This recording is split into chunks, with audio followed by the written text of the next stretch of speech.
Hello दोस्तों, नमस्कार, good morning. मैं सतीश आपका अपने चैनल एक में स्वागत करता हूं। आज मैं आपके लिए हूं कक्षा 10 की मैथमेटिक्स एनसीईआरटी को। तो ठीक ही चलते हैं। देखिए पहले चैप्टर पर क्या क्या पढ़ना है मुझे। तो कहो जो हमारा पहला चैप्टर है वास्तु संख्या। तो वास्तु संख्या जो है वो हमारा परिमित संख्या प्लस अपरिमित संख्या से मिलकर बना होता है। ठीक है। और दूसरा क्या पढ़ना है? दूसरा का मुझे पढ़ना है क्या? यूक्लिड विभाजन प्रमेय का। थर्ड क्या पढ़ना है? यूक्लिड विभाजन एल्गोरिथम।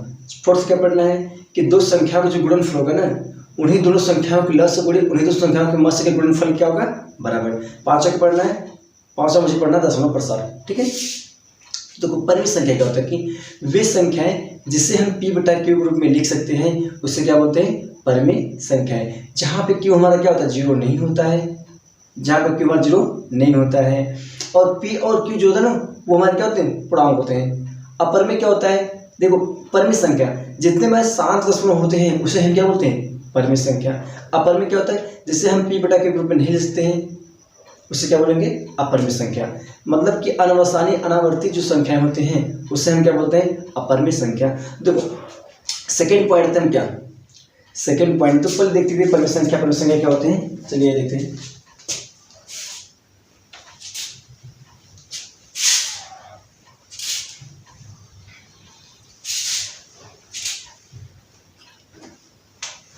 तो ये समझ लो, जितने भी पूर्णांक होते हैं, पूर्णांक क्या होते हैं? परिमित संख्या। पूर्णांक। प्राकृतिक संख्या।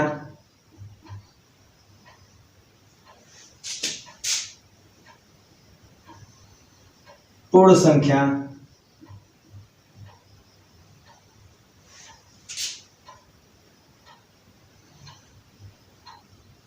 पूर्णकर्णी। पूर्णकर्णी, हाँ पूर्णकर्णी लिख लो। पूर्णकर्णी। इस हमारे क्या होंगे? परिमित संख्या होते हैं। पॉइंट वाले नंबर्स जो फ्रैक्शन होते हैं, जैसे 2.3 हो गया, ये हमारे क्या होंगे? परिमित संख्या। बार दे दिया, परिमित संख्या। उसके बाद बटा दे दिया, परिमित संख्या। ऐसे दिया, ये भी क्या है? परिमित संख्या। p बटा q लिख सकते हो। अपरिमित में क्या होते हैं? अपरिमित हमारे जो पूर्णकर्णी न हो, जो पूर्णकर्णी न हो, मतलब कंप्लीट रूट ना हो, कंप्लीट स्क्वायर ना हो, कंप्लीट क्यूब रूट ना हो। जैसे अगर कोई कर्णी आ गया, जैसे मान लो √2 हो गया, √3 हो गया, √5, √6, √8, क्यूब √3, क्यूब √2, कोई भी रूट रहे, अगर वो रूट से बाहर नहीं निकल रहा है, अगर कई से बाहर नहीं निकल पा रहा है तो उससे क्या बोलेंगे? अपरिमित संख्या। पाई क्या होगा? अपरिमित संख्या। पाई की वैल्यू 22/7 ये होती है परिमित संख्या, लेकिन जो पाई होता है वो हमारे क्या होता है? अपरिमित संख्या। क्योंकि तो जो 22/7 में भाग दोगे ना, देखो ये जो पाई वैल्यू होती है तो ये हमारा 1 पॉइंट मतलब 22/7 के लगभग में आती है, इसलिए हम इसे क्या बोलते हैं? 22/7 को मान लें। ठीक है। तो यही हमारा क्या था? परिमेय और अपरिमित संख्या। देखो अब बात करते हैं इसके बाद हम यूक्लिड विभाजन एल्गोरिथम, सॉरी यूक्लिड विभाजन प्रमेय क्या की। यूक्लिड विभाजन प्रमेय क्या?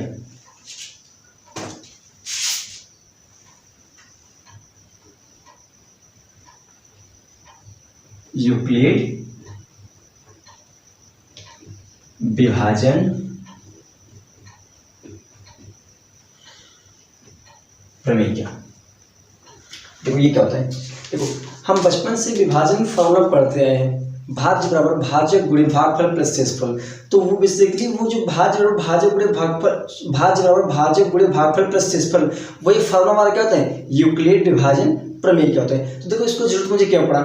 देखो बात ये ना कि हम HCF गैर का प्रयोग करते हैं। HCF गैर देखो जो गुणनखंड में होता है ना, तो अगर छोटी संख्या रहेगी तो उससे हम गुणनखंड आसानी से कर सकते हैं, लेकिन जो बड़ी संख्या की बात आती है ना, जब जिनका फैक्टर मतलब जिनका हम गुणनखंड ठीक तरीके से नहीं कर सकते हैं, तो उससे हम क्या करते हैं? उसको हम प्रयोग करते हैं डिवीजन मेथड से, यूक्लिड विभाजन प्रमेय से। तो बस ध्यान देखो कि अगर आपको मालूम है कि भाज्य क्या होता है? भाजक गुणे भागफल प्लस शेषफल प्लस शेषफल। तो यही बात क्या होता है, यूक्लिड विभाजन प्रमेय का। तो अगर सब कुछ देखो जो बुक में दिया ना, अगर हम भाज्य क्या मान ले ए और भाजक को बी, भागफल को क्यू, शेषफल को आर, तो ये जो फॉर्मूला बनेगा ना, ये जो फॉर्मूला हम क्या बोलते हैं, यूक्लिड विभाजन प्रमेय का। जहां आर होगा ना, जहां आर होगा वो क्या होगा, या तो 0 से बड़ा होगा, फिर 0 के बराबर होगा, और बी से क्या होगा, छोटा, और बी से क्या होगा, छोटा। इसे हम क्या बोलेंगे, यूक्लिड विभाजन प्रमेय का। सब कुछ इससे हम ज्ञात कर सकते हैं। तो देखो HCF ज्ञात कैसे करेंगे, तो हम तब तक भाग देते रहेंगे जब तक हमारा शेषफल 0 नहीं आता। जब शेषफल 0 आ जाएगा तब उसी जगह हम देखेंगे हमारा भाजक क्या है। जब शेषफल 0 आएगा तो उस जगह जो भाजक होगा वही हमारा क्या कहलाएगा, HCF कहलाएगा। ठीक है, जैसे देखते हैं हम, इससे सपोज करो हम ले क्या 93 लिए, उसके पहले लिए क्या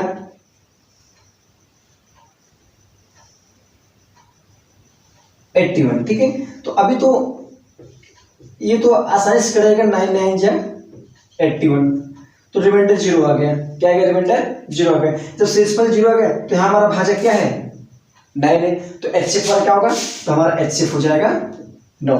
जैसे सब कुछ हम कोई दो नंबर अलग देते हैं। मान लो एक में लिए क्या 135 लिया और दूसरे में क्या 225 लिया। ठीक है, अब तो देखो 135 को डिवाइड करो,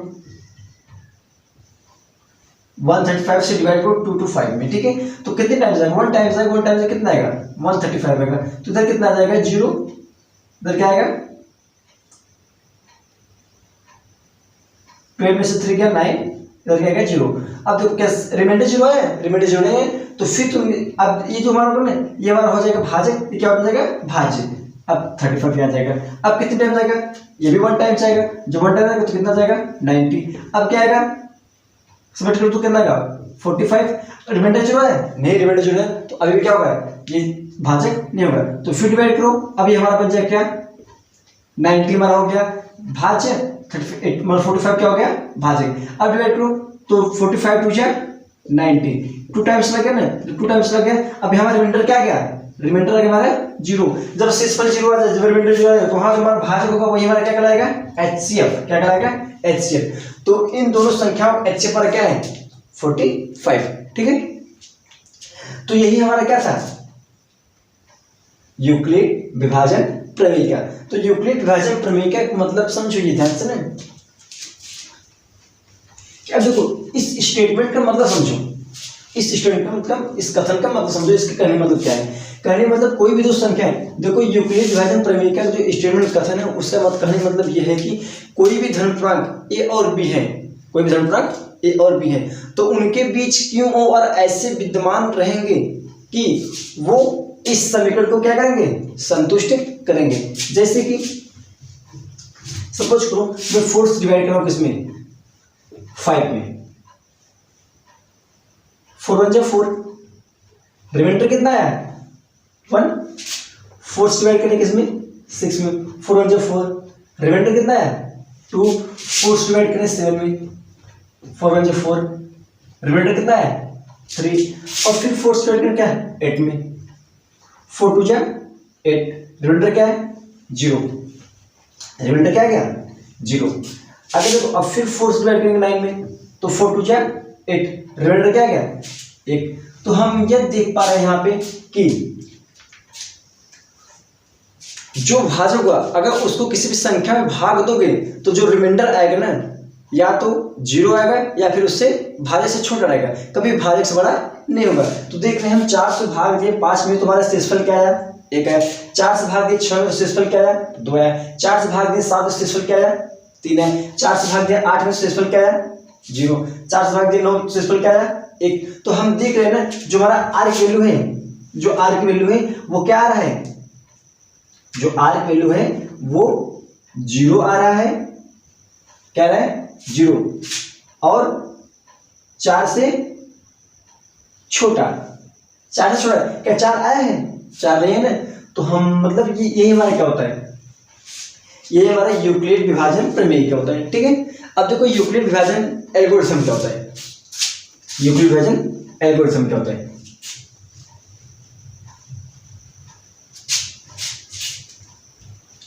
देखो बच्चों, देखो यूक्लिड विभाजन एल्गोरिथम क्या होता है।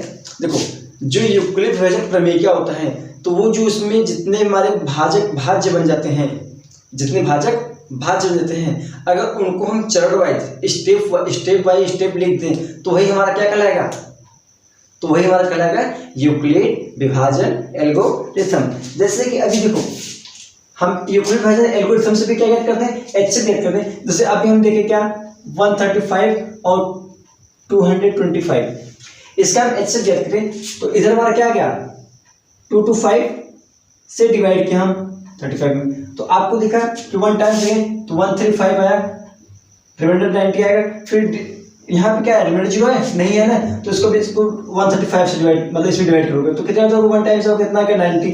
अब कितना रिमाइंडर 45, जब 45 आ गया अब फिर रिमाइंडर 0 नहीं है तो अब 45 से डिवाइड करो, कितने जाओगे 2 टाइम्स तो क्या जाएगा 40, रिमाइंडर क्या आ गया 0। जब रिमाइंडर आ गया तो वही हमारा क्या होगा एचसीएफ होगा।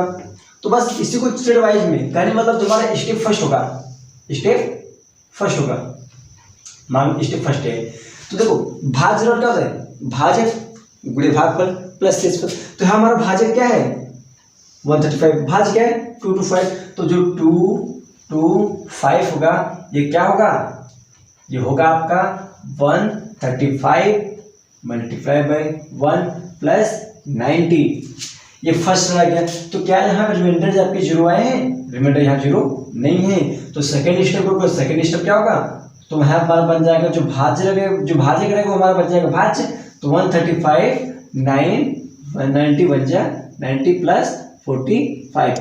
अभी ध्यान देखो, अभी यहाँ फिर तुम्हारा क्या रिमाइंडर 0 है नहीं है, तो फिर रिमाइंडर 0 नहीं है, तो थर्ड स्टेप करोगे तो थर्ड स्टेप हमारा क्या होगा 90 हमारा हो जाएगा भाज्य, और भाज्य क्या हो जाएगा 45, कितने टाइम्स हो 2 टाइम्स, रिमाइंडर क्या है 0। अब देखो भाज्य क्या हमारा क्या है 2, तो ये हमारा क्या कहलाएगा एचसीएफ। तो बस जो यूक्लिड विभाजन प्रमेय क्या होता है उसी को अगर हम चरण वाइज में लिख दें, स्टेप बाय स्टेप लिख दें, तो वही हमारा क्या कहलाएगा यूक्लिड विभाजन एल्गोरिथम। तो ठीक है, अब आइए चलते हैं, देखिए चौथा टॉपिक क्या है हमारा कि दो संख्याओं का जो गुणनफल होता है ना, जो दो संख्याओं का गुणनफल होता है वो उनकी लस गुणे उनके मस की गुणनफल क्या होता है बराबर होता है। ठीक है, आइए देखते हैं। तो ठीक है चल देखते हैं अपन चौथा टॉपिक में क्या है। चौथा टॉपिक हमारा ये है कि ए गुणे बी बराबर एचसीएफ ए बी फिर इंटू एलसीएम ए बी। देखो यहाँ पे ए बी हमारे क्या है, यहाँ हमारे ए बी जो है ना ये हमारे क्या है दो धन पूर्णांक, कोई भी धन पूर्णांक हो सकते हैं, 5 8 ले लो 10 12 कोई ले लो। सपोज करो मैं यहाँ पे कोई दो धन पूर्णांक ले क्या है, एक ले लिया 50 ले लिया, एक लिया मैं 60, तो जो इनका लस होगा ना, अब ध्यान देखो जो इनका गुणनफल होगा मतलब 15 गुणा के 60, 15 गुणा के 60, ये कितना होगा, ये जगह आपका 900। तो क्या देखो जो इनका गुणनफल आया 900 है ना, क्या इन दोनों का एलसीएम निकालो और इन दोनों का एचसीएफ निकालो, उनके गुणनफल के बराबर आएगा। तो ध्यान से देखो, तो देखो 15 का फैक्टर क्या होगा, इसका फैक्टर होगा 3 into 5, 60 का फैक्टर क्या होगा, ये आपका होगा 2 into 3 into 5। अब थोड़ा यहाँ से ज्ञात करो एचसीएफ। तो देखो एचसीएफ यहाँ क्या होगा 15 और 16 का, देखो जो दोनों कॉमन क्या है, दोनों कॉमन 3 into 5, तो हमारा एचसीएफ क्या आ गया 15। अब थोड़ा एलसीएम देखो, तो एलसीएम क्या होगा इसका, देखो जो कॉमन उससे लिख लो और जो कॉमन नहीं है उससे लिख लो, तो कॉमन है दोनों, कॉमन नहीं है तो ये हमारा लिख लो, तो कितना जाएगा, ये जाएगा 60। तो थोड़ा ध्यान से देखो, अब जब इनका एलसीएम जो निकालोगे ना, एलसीएम गुणे एचसीएफ, तो कोई क्या आया 60 into 15, ये भी तो क्या गया 900। क्या ये दोनों बराबर नहीं है? दोनों बराबर है ना। तो हम यह कह सकते हैं कि किसी भी दो धन पूर्णांकों, किसी भी कोई धन पूर्णांकों का गुणनफल जो होगा ना, उन्हीं दोनों धन पूर्णांकों के ल से गुणे उन्हीं दोनों धन पूर्णांकों के म से के गुणनफल क्या होगा? बराबर। ठीक है, अब आइए देखते हैं अपना पांचों पॉइंट। हमारा पांचों पॉइंट टॉपिक क्या है? देखो, जो हमारा पांचों टॉपिक है वो हमारा क्या है? दशमलव प्रसार। क्या है? दशमलव प्रसार। तो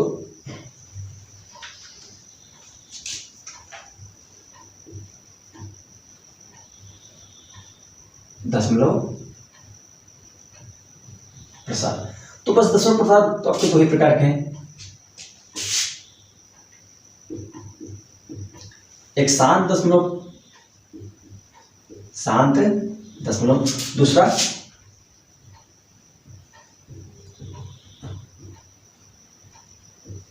अशांत दशमलव।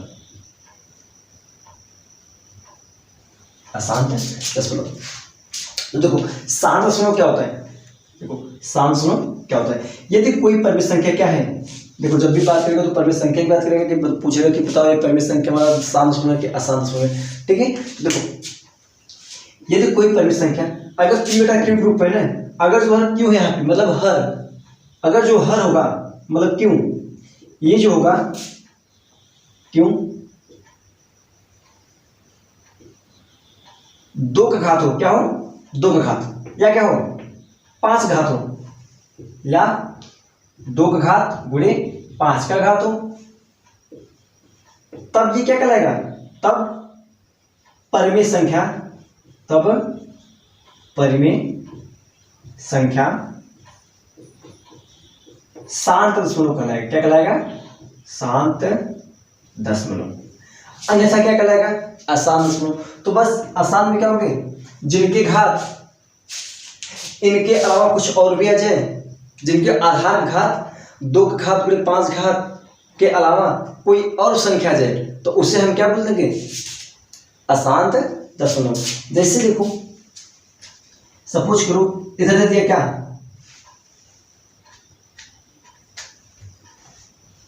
5/15। अगर इसको हल करेंगे ना तो 5/15, 15 ये होता है 5 क्या 1/3। तो यहाँ देखो जो हर है इसके घात क्या गया? 3 का घात आ गया। मैं क्या बोला हूँ, अगर शांत रहेगा तो उसका घात क्या होगा? 2 का घात या 5 घात, या 2 का घात गुणे 5 घात हो गया। लेकिन यहाँ क्या गया है? 3 का घात आ गया। जब 3 का घात होगा तो क्या होगा? वो अशांत होगा। ठीक है, तो बस इतना हमारा टॉपिक था कक्षा 10 के एनसीईआरटी मैथमेटिक्स पहले चैप्टर वास्तु संख्या में। ठीक है, थैंक यू बच्चों, thank you student, thank you bro, thank you guys, धन्यवाद। Please support.